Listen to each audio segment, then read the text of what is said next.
आज पढ़ी लिखी समाज है, थोड़ा बहुत अपने ग्रंथों को देखो, इसलिए पढ़ाया है भगवान ने। भगवान ने जब बुद्धि ही खिलाने नहीं रही थी कि चतुर बन जाओ, चोर बन जाओ, ठग बन जाओ, लूटवे की ज़्यादा क्षमता बन जाए, सब ही खिलाने नहीं पढ़ाओ भगवान ने।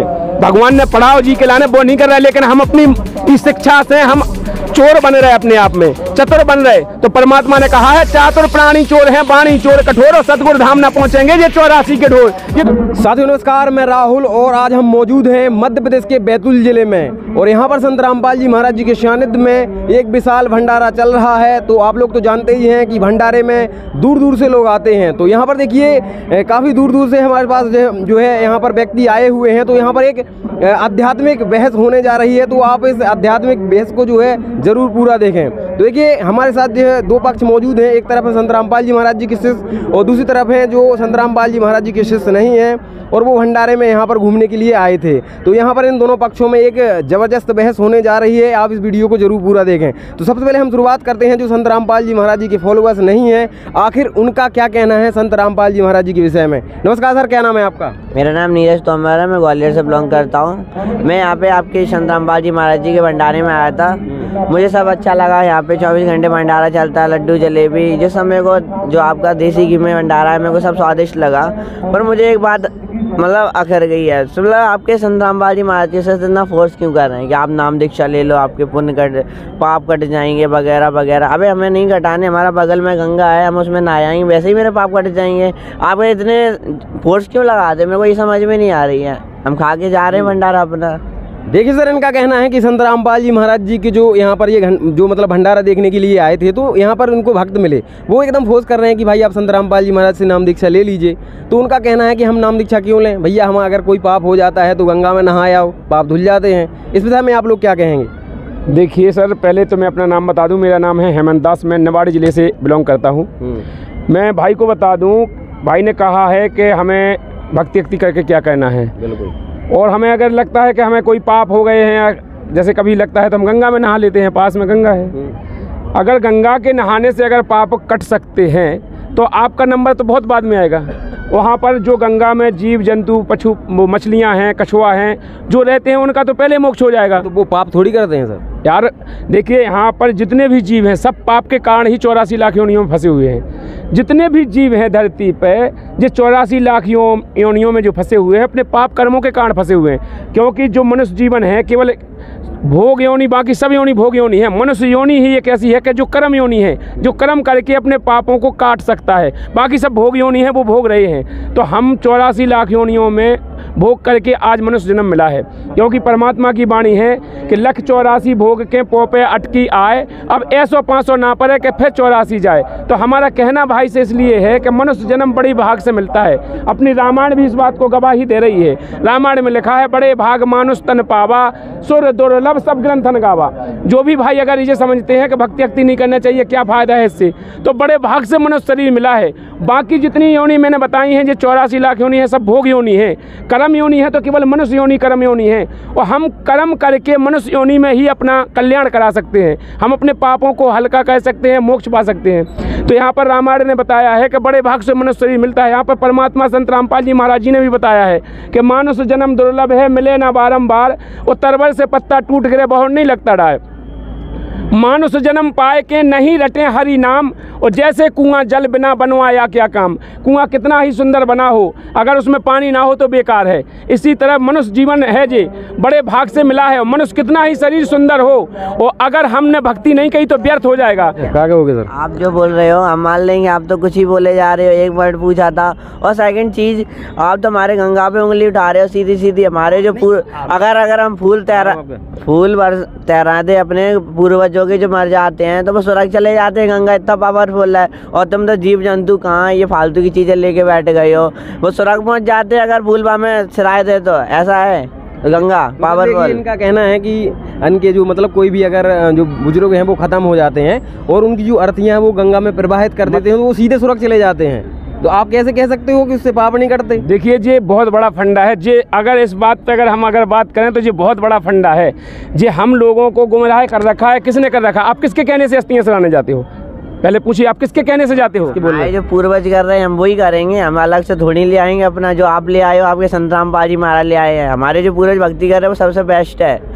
बढ़िया 9 दुर्गा तक व्रत रखो, फिर बाद में मीट मछली चलन दो, बाद में गंगा नहाया जो पवित्र हो गए मस्त। जो आपके यहाँ है ये नियम छोड़ो वगैरह वगैरह, जो हमें ताम झाम हमें पसंद नहीं है। जो हमारे फूल से राय आते बढ़िया सड़क चले जाते हमारे परदादा। बताइए क्या कहोगे सर? देखिए भाई ने कहा है कि हम अपने पूर्वजनों की अस्थियां ही अगर गंगा में प्रभावित करते हैं तो वो सीधे स्वर्ग चले जाते हैं। अगर स्वर्ग में अस्थियां सराहने से जाते हैं देखिए तो सीधे आदमियों को जिंदा ही फेंक दो गंगा जी में। जो मरे वो चाह रहे हैं, जो मरबे की स्थिति पे आ गए उन्हें सीधे स्वर्ग पहुंचाने, सीधे उनके गंगा में धकेल दो, वो सीधे स्वर्ग चले जाएंगे। ना अस्थियां फेंकना पड़े, ना जलाना पड़े, लकड़ी की बच जाती कम से कम, और इतना पाखंड बच जाए। जो देखिए सराहने से कोई स्वर्ग नहीं जाता है। ये सब पाखंडवाद में फंसा रखा है, क्योंकि हमारे भोले भाले पूर्व जो हमारे थे, माता पिता थे, दादा दादी थे, तो पढ़े लिखे नहीं थे। क्योंकि आज से 50-60 साल पहले चले जाओ तो कोई पढ़ा लिखा नहीं होता था। हमारे जितने भी धर्म के ठेकेदार थे तो ये हमारे धर्मगुरु यही पढ़े लिखे होते थे, यही संस्कृत के ज्ञाता थे। इनने अपने आकर के जो बता दिया हम भोली भाली जनता को कि आपको तो केवल कथा करानी है, आपको अस्थियां सरानी है, आपको तेरहवीं करनी है, आपको बार मुड़वाना है, आपको ये त्यौहार मना लेना है, उपास कर लेना है, इससे ही आपका कल्याण हो जाएगा। हम सभी उन परंपराओं में हमारे जो बुजुर्ग थे, जैसे दादा हैं आज, ये पढ़े लिखे नहीं हैं। पढ़े लिखे तो नहीं हैं आप। आज के ज़माने में जो पढ़ा लिखा समाज है वो वैसा पहले का नहीं था। तो क्या था, हम वही कर रहे थे ना जो पहले करते आ रहे, तो इसी कारण सब फंस गए। तो हमारा कहने का मतलब है कि आज अपन पढ़े लिखे हैं, हमारे सदग्रंथों में लिखा क्या है ये बताने वाला हमारे सामने है। अगर वो बता रहा है तो कोई वो ऐसा तो नहीं है। जैसे संत रामपाल जी महाराज जी आज पूरे विश्व लेवल पर एक इंटरनेशनल चैनलों के माध्यम से संत रामपाल जी महाराज जी ज्ञान प्रचार कर रहे हैं, अपने सदग्रंथों को खोल खोल के दिखा रहे हैं कि हमारे सदग्रंथों में लिखा क्या है। तो बताइए सर क्या कहना चाहोगे आप?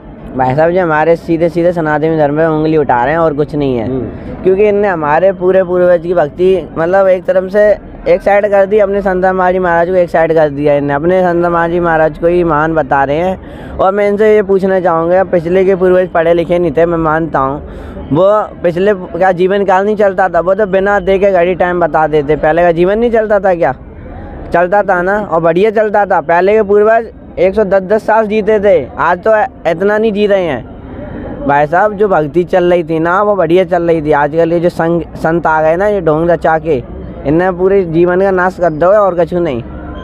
तो सर देखिए इनका कहना है कि इनके जो पूर्वज जो है भक्ति बता रहे थे, मतलब कर रहे थे, तो उससे इनको लाभ भी हो रहा था और सारी चीज़ें ठीक चल रही थी। अब आप उसको गलत बता रहे हो, तो क्यों बता रहे हो आप उनको गलत? देखिए इनने एक बात कही है, मेरे को बहुत अच्छी लगी है। इनने कहा कि जो संत आ गए, इन संतों ने ढोंग करके पूरे भगत समाज को गुमराह कर दिया और सब नष्ट कर दिया। पहले चल रहे थे बढ़िया थी, तो जो पहले चल रहे थे जब भी बढ़िया नहीं थे। और लेकिन इनने ये कहा कि जो संत आ गए, तो ये भी बिल्कुल बात क्लियर है कि यहाँ पर संतों ने आकर के जितने भी धर्मगुरु बने, तो धर्मगुरुओं ने के कारण है वहाँ से शुरुआत हुई।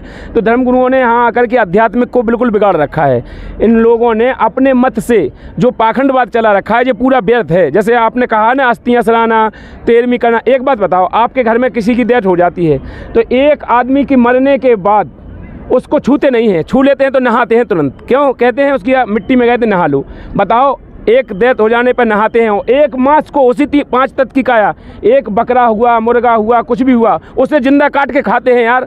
बताओ, तब नहीं नहाते हैं, उसे काट के जिंदा खाते हैं। माता खाती हैं। हमारे तो भगवान कहते हैं बलि चढ़ाओ तुम्हारा ये काम पूरा होगा। हमारे तो भगवान एग्री है हमसे, इसलिए हम करते हैं। अब आप दैट को ये मीट से मत लाओ ना, क्योंकि अगर हम पाप भी करते हैं तो बढ़िया गंगा में नहाए आते हैं। हमने पहले ही तुमसे कही थी। भाई मैं यही समझाने की कोशिश कर रहा हूँ कि जो हमें पाखंडवाद में फंसाया है, तो जैसे वही मैं कह रहा हूँ कि जैसे मैंने कहा है ना कि अध्यात्म को बिगाड़ रखा है इनने।